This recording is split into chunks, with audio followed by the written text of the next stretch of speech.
Hello everyone, welcome back to our channel Learn Yogi. Today I am going to tell you a story about भगवान गणेश के सुहाग का आशीर्वाद. So let's start. एक समय की बात है, एक भाई बहन रहते थे.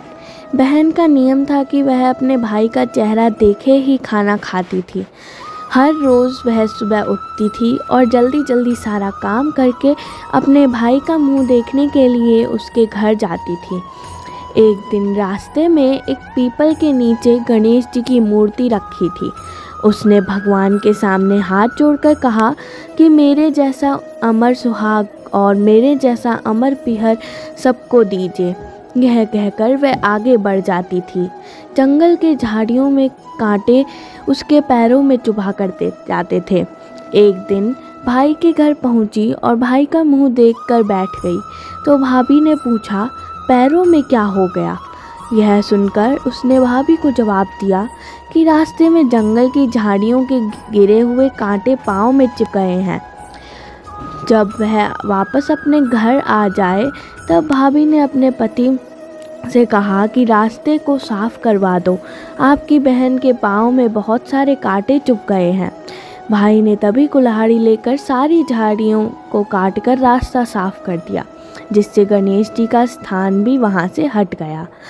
यह देखकर भगवान गुस्सा हो गए और उसके भाई के प्राण हर लिए. लोग अंतिम संस्कार के लिए जब भाई को ले जा रहे थे तब उसकी भाभी रोते हुए लोगों से कही, थोड़ी देर रुक जाओ, उसकी बहन आने वाली है, वह अपने भाई का मुंह देखे बिना नहीं रह सकती है, उसका यह नियम है.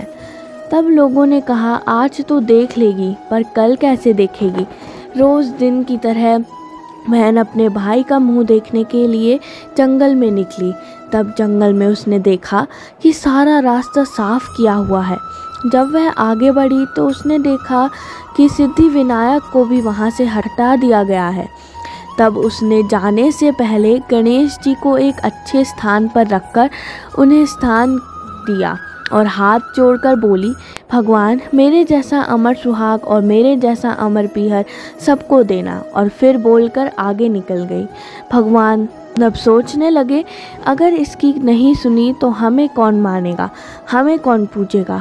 तब सिद्धिविनायक ने उसे आवाज़ दी, बेटी इस खेजड़ी की 7 पत्तियां लेकर जा और उसे कच्चे दूध में घोलकर भाई के ऊपर छींटा मार देना, वह उठकर बैठ जाएगा. यह सुनकर जब बहन पीछे मुड़ी तो वहाँ कोई नहीं था. फिर वह यह सोचने लगी कि ठीक है, जैसा सुना वैसा कर लेती हूँ. फिर वह 7 खेजड़ी की पत्तियाँ लेकर अपने भाई के घर पहुँची. उसने देखा वहाँ कई लोग बैठे हुए हैं. भाभी बैठी रो रही है और भाई की लाश रखी है. तब उसने उस पत्तियों बताए हुए नियम के तहत भाई के ऊपर इस्तेमाल किया. तब भाई उठकर बैठ गया. भाई बोला, बहन से मुझे बहुत ही गहरी नींद आ गई थी. तब बहन बोली, यह नींद किसी दुश्मन को भी ना आए, और उसने सारी बात अपने भाई को बता दी. धन्यवाद. Thank you for watching. Don't forget to subscribe. For more update, press the bell icon, like, share and comment down.